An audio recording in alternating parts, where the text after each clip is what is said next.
The latest on the police probe into the murders of two Americans that's put Jamaica in the international spotlight.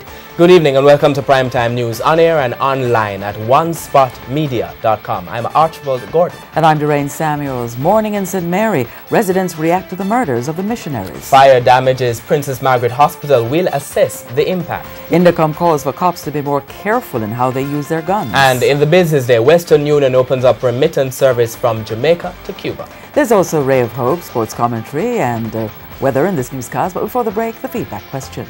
What's your reaction to the murder of the two American missionaries in St. Mary over the weekend? Share comments online, facebook.com/televisionjamaica, and tweet us at televisionjam. Stay with us. Primetime News returns right after these messages.